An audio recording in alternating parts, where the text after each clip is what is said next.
eu vou mostrar para vocês aqui uma das coisas que vocês precisam também conhecer, um pouquinho da infraestrutura, da arquitetura, desculpa, do Kubernetes, ok? Primeira coisa que a gente vai falar aqui, tá? É um pouquinho da tradição, do deploy tradicional, virtualização e da parte de container. Alguém de vocês aqui, pessoal, não sabe a diferença entre esses três tipos de virtualização?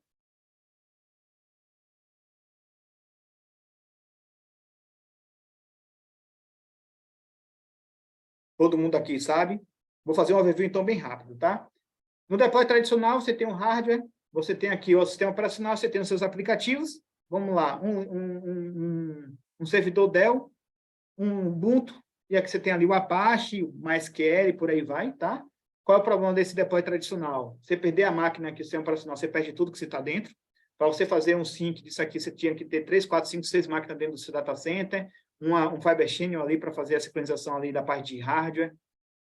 Se você tivesse um pouquinho mais de dinheiro, você tinha ali um storage onde você centralizava os dados, senão você tinha que fazer tudo sincronizado via rede, o que era uma demora muito grande, processo de dificuldade muito grande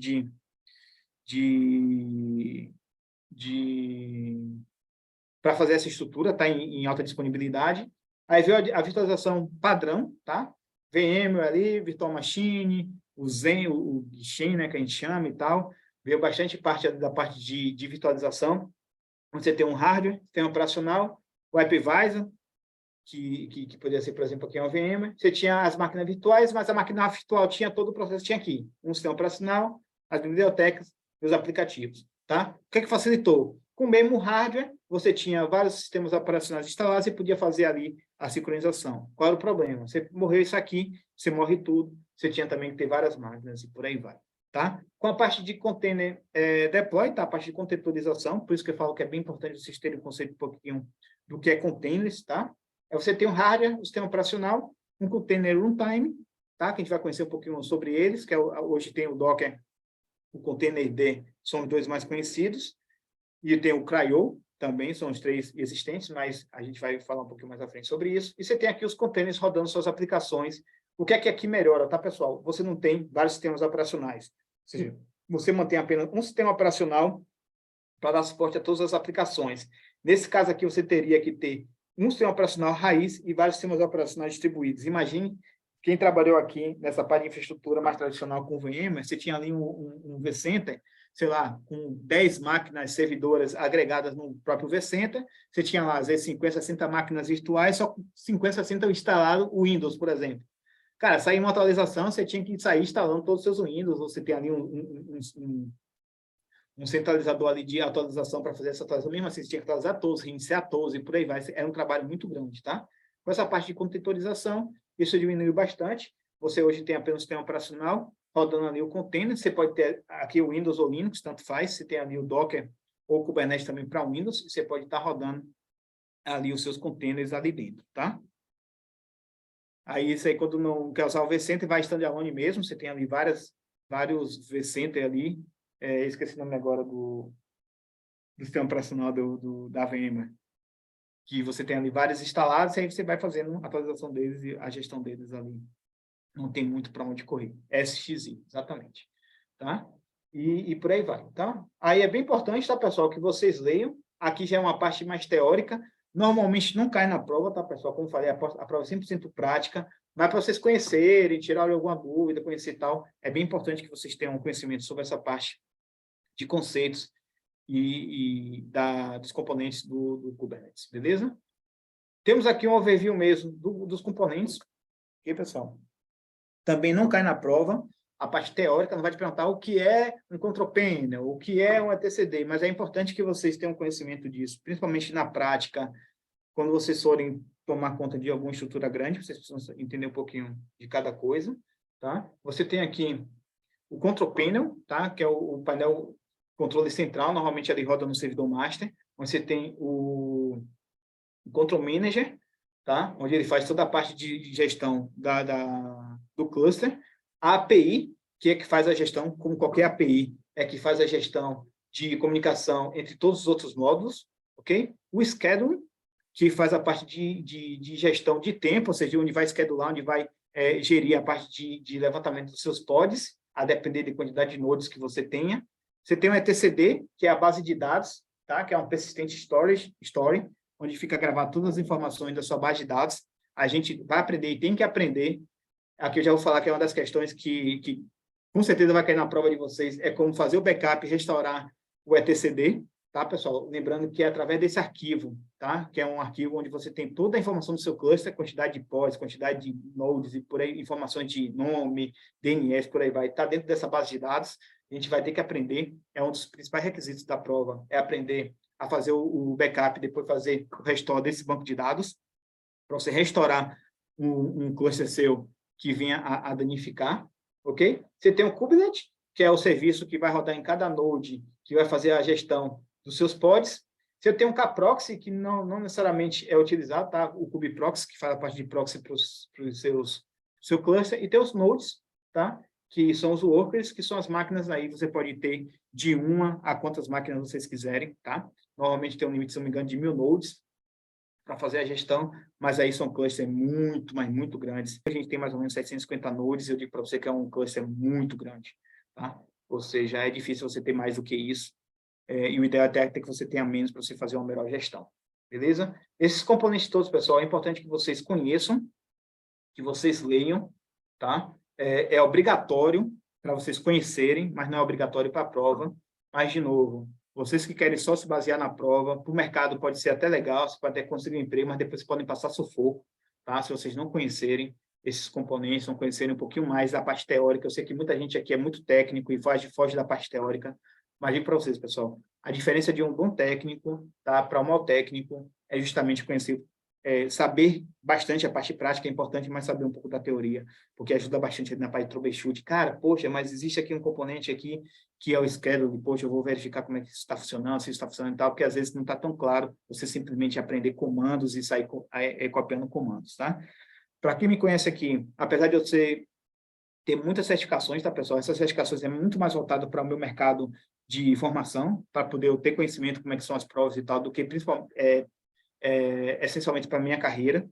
Mas eu estou falando isso porque eu já tenho 20 anos de carreira, ou seja, eu tenho um certificado hoje ou não, para mim, dentro da minha área, por exemplo. Eu não precisei na PicPay ter a certificação CK, por exemplo, para virar Tech Manager. Eu virei Tech Manager só depois, por exemplo, que eu tirei a prova. Não é mais importante no meu nível, tá? De mercado, mas para quem está começando, pessoal, é um diferencial, tá? Normalmente, quando você é júnior, pleno, até sênior e tal, poxa, se você está concorrendo numa vaga que tem 100 pessoas, se você tem a certificação específica ou solicitada para aquela vaga, com certeza faz um diferencial muito grande, mas não quer dizer que a pessoa que tem a certificado é melhor do que não tem, tá, pessoal? Já vi exemplos muitos e muitos e muitos durante a minha carreira toda, de pessoas que têm vários certificados, tá? E quando vai realmente ali fazer um teste, cara, faz tal coisa para mim, ou então me diga tal coisa, como é que funciona, a pessoa não sabe dizer, porque o cara tá no mecânico ali para fazer provas. Tem muita gente que compra aqueles simulados que são praticamente a prova pronta, tá? Onde fica treinando só aquelas questões ali para fazer a prova, só para ter o certificado, tá, pessoal? Uriel, você recrimina isso? Cara, não recrimino, cada um sabe o que quer. Infelizmente, eu sei que tem pessoas que precisam ter algumas vagas e tal. Eu acho que é importante, sim, para a pessoa se sustentar a família, sustentar a casa, com a possibilidade de tirar um certificado e tudo, e por aí vai. Mas, realmente, para crescer na carreira e se manter numa carreira, você precisa ter base, tá? Só isso aí você pode conseguir uma entrada numa empresa, numa vaga e tal, mas, pessoal, se vocês realmente querem seguir uma carreira, ter uma boa carreira, se preocupem com o estudo, principalmente da parte de teoria, envolvendo ali junto com a prática, beleza? Ok? Esses são os componentes, tá, da máquina. Pessoal, até aqui, alguma pergunta, alguma dúvida? Vamos lá. Eu acho que tem uma opção aqui que o pessoal me ensinou na outra turma, que é eu compartilhar o som também, beleza? Espero, se vocês não estiverem ouvindo, me avisem. Kubernetes, a tool for managing and automating containerized. Pessoal, é em inglês, tá? Eu vou botar aqui a legenda, vai ser em inglês, tá? Infelizmente, pessoal, muita coisa vai ser em inglês, a gente não acha esse tipo de material em português, tá? Mas eu acho que só a parte visual já consegue dar uma entendida do que é aí o Kubernetes, beleza? Kubernetes, a tool for managing and automating containerized workloads in the cloud. Imagine you have an orchestra. Think of each individual musician as a Docker container. To create beautiful music, we need a conductor to manage the musicians and set the tempo. Now imagine the conductor as Kubernetes and the orchestra as an app like Robinhood. When the markets are closed, an app like Robinhood isn't doing much, but when they open, it needs to fulfill millions of trades for overpriced stocks like Tesla and Shopify. Kubernetes is the tool that orchestrates the infrastructure to handle the changing workload. It can scale containers across multiple machines, and if one fails, it knows how to replace it with a new one. A system deployed on Kubernetes is known as a cluster.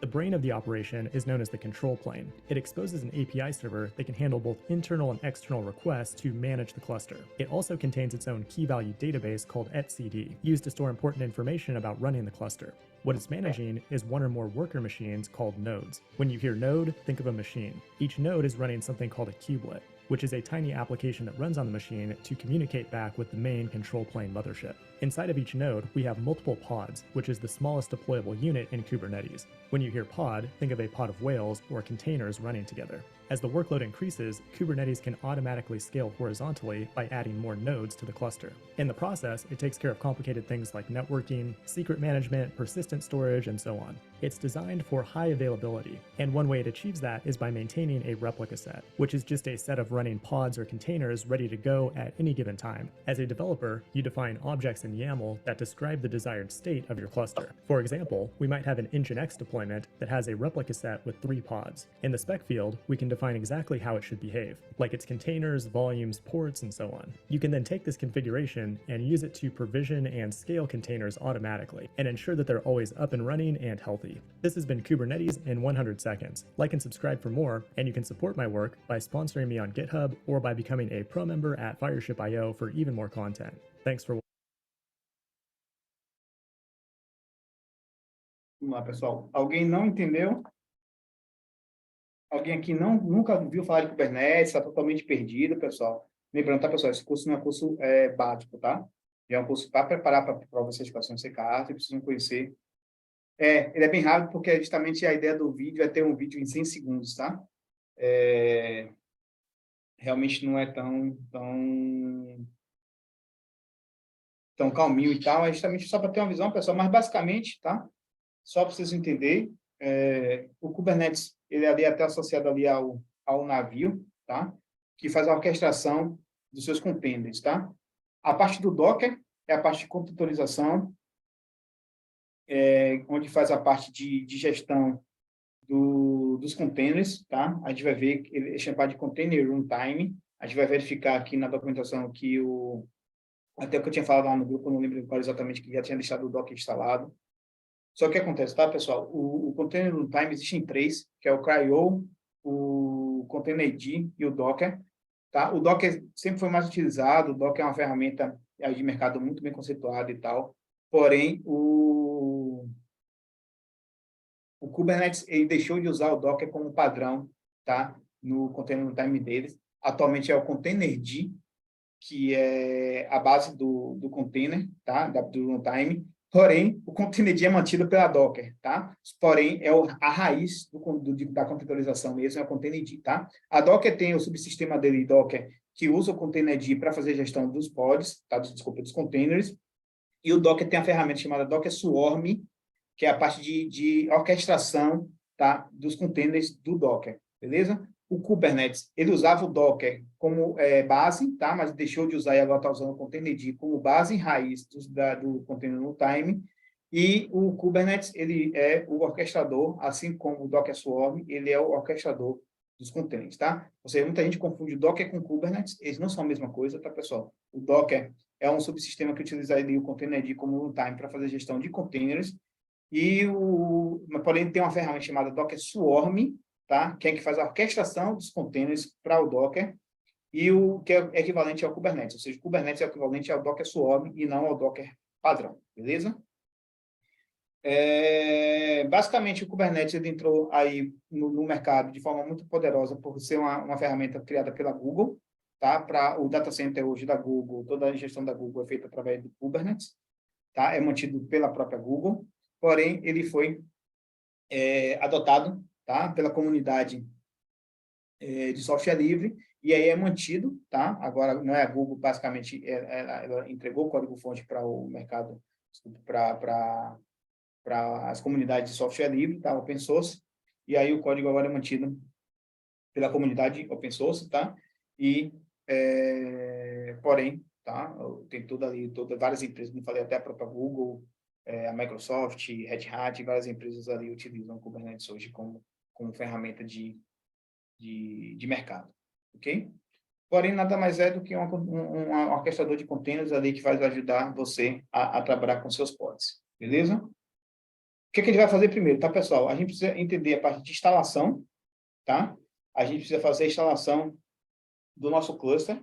A gente vai usar uma ferramenta chamada kubeadm, que é a ferramenta disponibilizada pela própria Kubernetes, tá? Como oficial para fazer essa instalação. Antes de instalar aqui, ó, ele fala para ver algumas configurações, que é a parte de verificar a compatibilidade de Linux, ok? Tem várias distribuições baseadas em Linux, e assim como o Debian e Red Hat, está baseado no Debian e Red Hat, que possibilita essa instalação. O ideal é sempre que vocês usem ali o Ubuntu, como eu falei, questão da você fazer um Ubuntu, tá? Mas aí no mercado, a depender da sua empresa, você pode utilizar ali o Debian, pode utilizar o CentOS ou o próprio Red Hat, aí vai depender muito do custo de vocês, mas para a prova, vocês precisam ter, ó, no mínimo 2 GB ou mais de memória, ok? E no mínimo 2 CPUs ou mais. Se você tiver, pessoal, menos de 2 CPUs, botar uma CPU só na hora de instalar, rodar o kubeadm init, que é o comando que vocês vão aprender, que inicializa a máquina, inicializa o cluster, ele vai dizer que você só tem uma vCPU e não vai deixar você instalar, tá? Não é nem questão, Luriel, você só quer que... Não é, tá? Porque ele não deixa instalar mesmo se você só tiver uma vCPU, beleza? Conectividade entre as máquinas do cluster, ou seja, como eu falei, as duas máquinas precisam estar na mesma rede se falando, ok?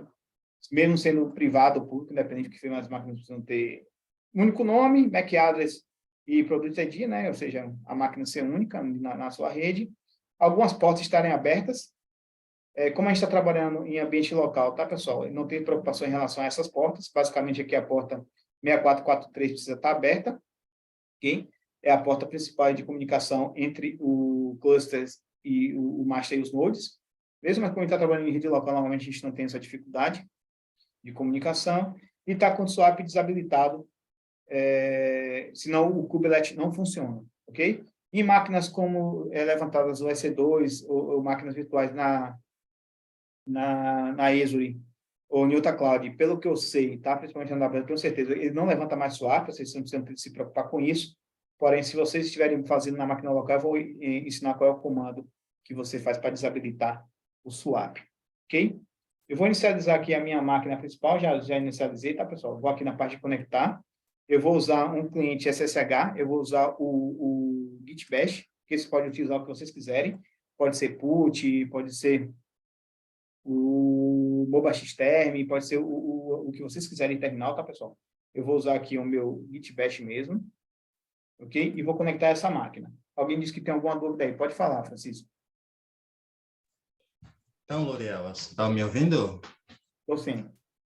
Então, a minha dúvida é o seguinte, é sobre aí sobre a AWS, né? Que a minha intenção era usar o T2 micro ou o T3 micro, né? E eu não sabia desse requisito ali, né? De 2 GB de RAM, 2 core, né? De CPU. Eu não sabia, né?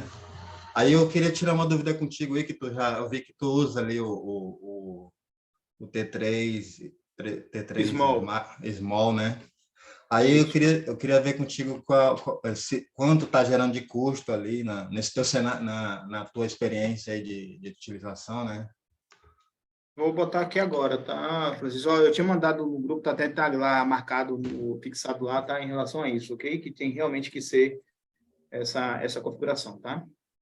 O T3 Small, vamos ver aqui agora quanto é que ela custa.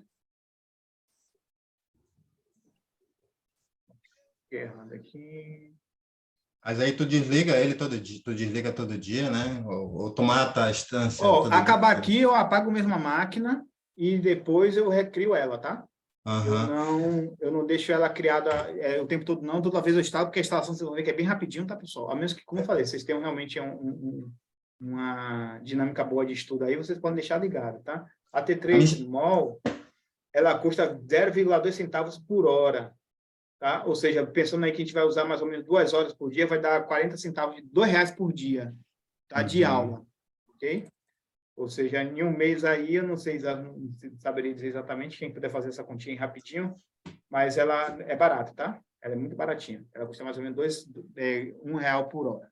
Aí dá $13,72 por mês que o Peron mandou, ou seja, cada máquina vai custar para você R$ 60, mais ou menos. Beleza? Aí, tá. No caso, eu tô com intenção de usar o Terraform para subir as instâncias, né? Cara, é aquilo que eu E, estava falando, tá? Não se preocupe com essa parte de IAC, nada disso, pessoal. Aqui é tão rápido, você vem aham. aqui, inicia uma máquina, ele levanta, apaga e tal. Não se preocupa em preocupar com a Terraform, não, tá? O curso é específico de Kubernetes, a gente vai trabalhar em cima de Kubernetes, não vou falar nada dessa parte de IAC e tal. O importante é vocês terem a máquina aqui para usar, beleza?